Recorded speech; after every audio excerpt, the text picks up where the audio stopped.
श्रीमद् भागवत गीता में भगवान श्री कृष्ण के उपदेशों का वर्णन है। भगवान श्री कृष्ण ने अर्जुन के माध्यम से संसार को गीता का उपदेश दिया था।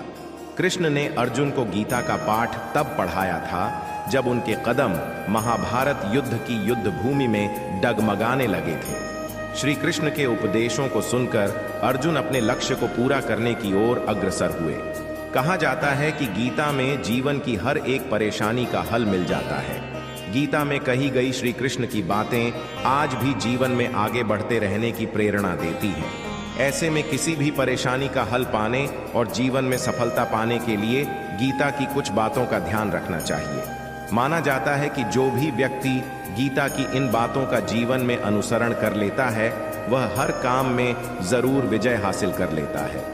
ये रहे गीता के अनमोल उपदेश जो जीवन को नई राह दिखाते हैं। फल की इच्छा छोड़ कर्म पर ध्यान देना चाहिए। गीता में श्री कृष्ण ने कहा है कि मनुष्य को फल की इच्छा छोड़कर कर्म पर ध्यान देना चाहिए। मनुष्य जैसा कर्म करता है उसे फल भी उसी के अनुरूप मिलता है। इसलिए व्यक्ति को अच्छे कर्म करते रहना चाहिए। स्वयं का आकलन श्री कृष्ण के अनुसार व्यक्ति को खुद से बेहतर कोई नहीं जान सकता। इसलिए स्वयं का आकलन करना बेहद जरूरी है। गीता में कहा गया है कि जो व्यक्ति अपने गुणों और कमियों को जान लेता है वह अपने व्यक्तित्व का निर्माण करके हर काम में सफलता प्राप्त कर सकता है। मन पर नियंत्रण। हमारा मन ही हमारे दुखों का कारण होता है। ऐसे में श्री कृष्ण ने गीता में कहा है कि जिस व्यक्ति ने अपने मन पर काबू पा लिया वह मन में पैदा होने वाली बेकार की चिंताओं और इच्छाओं से भी दूर रहता है। साथ ही व्यक्ति को अपने लक्ष्य को भी आसानी से प्राप्त कर लेता है। क्रोध पर काबू रखें। क्रोध में व्यक्ति नियंत्रण खो बैठता है और आवेश में आकर गलत कार्य कर देता है। यहाँ तक कि कभी कभी गुस्से में व्यक्ति खुद का अहित कर बैठता है। गीता में श्री कृष्ण ने बताया है कि क्रोध को खुद पर हावी नहीं होने देना चाहिए। यदि गुस्सा आए तो स्वयं को शांत रखने का प्रयास करें। गीता के 4 अध्याय में कृष्ण जी कहते हैं कि पूर्व काल में यह योग मैंने विवस्वान को बताया था। विवस्वान ने मनु से कहा। मनु ने इक्ष्वाकु को बताया। यूं पीढ़ी दर पीढ़ी परंपरा से प्राप्त इस ज्ञान को राजर्षियों ने जाना, पर कालांतर में यह योग लुप्त हो गया और अब उस पुराने योग को ही तुम्हें पुनः बता रहा हूं। परंपरा से यह ज्ञान सबसे पहले विवस्वान सूर्य को मिला था, जिसके पुत्र वैवस्वत मनु थे। वैसे तो गीता श्री कृष्ण और अर्जुन के बीच हुआ एक संवाद है, लेकिन कहते हैं कि भगवान श्री कृष्ण के माध्यम से उस काल रूप परम परमेश्वर ने गीता का ज्ञान विश्व को दिया। श्री कृष्ण उस समय योगारूढ़ थे। गीता के अनुसार कठिन समय में जब मन से धीरे से आवाज आती है कि सब अच्छा होगा, वही आवाज परमेश्वर की होती है। इसलिए कितना भी मुश्किल समय क्यों ना हो, हमेशा धैर्य से काम लें, क्योंकि इस समय ईश्वर आपके साथ ही होता है। गीता में श्री कृष्ण कहते हैं कि बढ़ती आयु हर व्यक्ति को इस बात का एहसास कराती है कि उसे किन चीजों को महत्व देना चाहिए और किन्हें नहीं। एक समय के बाद मनुष्य को एहसास होता है कि उसने व्यर्थ ही उन लोगों को महत्व दिया जिनका उनके जीवन में कोई योगदान था ही नहीं। जब भी मन परेशान हो तो एक गहरी सांस लेकर अपने सारे कष्ट, दुविधाएं और परेशानी प्रभु के चरणों में समर्पित कर दीजिए, क्योंकि जीवन की सारी परेशानियां प्रभु के चरणों में आकर समाप्त हो जाती हैं। गीता में श्री कृष्ण कहते हैं कि हर व्यक्ति को अपने क्रोध पर काबू करना चाहिए। क्रोध आने पर व्यक्ति का खुद पर नियंत्रण नहीं रहता है और वो आवेश में आकर गलत काम कर बैठता है। गीता के अनुसार जीवन का कोई भी फैसला कभी भी क्रोध में आकर नहीं करना चाहिए, क्योंकि क्रोध में लिए गए फैसले अक्सर गलत होते हैं। इन फैसलों से व्यक्ति आगे चलकर बहुत पछताता है। इसलिए क्रोध आने पर भी खुद को शांत रखने का प्रयास करें। श्री कृष्ण कहते हैं मनुष्य को उसके कर्मों के अनुरूप ही फल मिलता है। इसलिए परिणाम के बारे में सोचे बिना व्यक्ति को सिर्फ सही कर्मों पर ही ध्यान देना चाहिए। भगवान श्री कृष्ण कहते हैं कि हमें स्वयं के विकारों और नकारात्मकता से मुक्त होकर प्रगति करनी चाहिए, क्योंकि हम स्वयं के मित्र भी हैं और शत्रु भी। हम खुद ही हैं। इस श्लोक में एक गहरा संदेश है कि हम खुद ही अपने सबसे बड़े मित्र और सबसे बड़े शत्रु भी हो सकते हैं।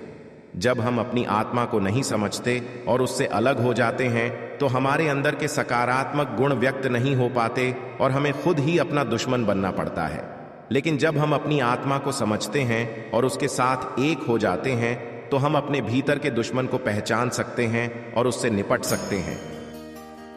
बुद्धिमान व्यक्ति सुख और दुख, गर्मी और सर्दी, मान और अपमान के द्वंद्व से विचलित नहीं होता है। ऐसा व्यक्ति सभी परिस्थितियों में स्थिर और शांत रहता है। संभाव का मतलब है हमेशा एक ही भाव में रहना।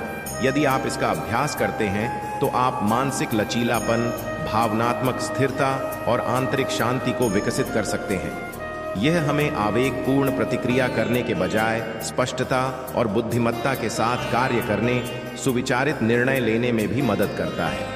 यह श्लोक हमें अपने कार्यों के परिणामों से वैराग्य पैदा करने और अपने सच्चे स्व में केंद्रित रहने के लिए प्रोत्साहित करता है। भगवान ने कहा, तुम उन लोगों के लिए शोक करते हो जो शोक करने के योग्य नहीं है और फिर भी ज्ञान की बातें कहते हैं। बुद्धिमान व्यक्ति न तो जीवित लोगों के लिए शोक करते हैं और न ही मृतकों के लिए।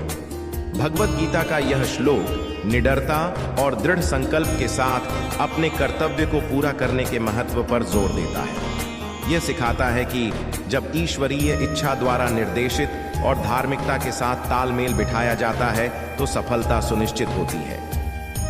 भगवान कहते हैं, जो मित्र और शत्रु के प्रति सम है, सम्मान और अपमान में, गर्मी और सर्दी, सुख और दुख में संभाव रखते हैं, जो आसक्ति से मुक्त हैं, जो अपने रास्ते में जो भी मिलता है उससे संतुष्ट रहते हैं, जो नियंत्रित और स्थिर मन रखते हैं और जो हैं मेरे प्रति समर्पित, ऐसा व्यक्ति मुझे प्रिय है। भगवत गीता का यह श्लोक किसी की आध्यात्मिक यात्रा में आंतरिक शक्ति, संतुष्टि और भक्ति विकसित करने के महत्व को रेखांकित करता है। असत्य का कोई अस्तित्व नहीं है और वास्तविक का अस्तित्व कभी समाप्त नहीं होता है।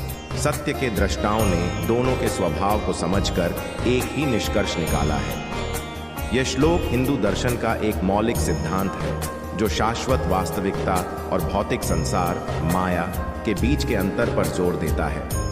बुद्धिमान इस सत्य को समझकर भौतिक क्षेत्र के भ्रम को पार करने और शाश्वत वास्तविकता के साथ मिलन की कोशिश करते हैं, जो मुक्ति, मोक्ष की ओर ले जाता है। जो योगी संतुष्ट, संयमी, दृढ़ विश्वास वाला, आत्मसमर्पित है और जिसका मन और बुद्धि मेरे भगवान को समर्पित है, ऐसा भक्त मुझे बहुत प्रिय है।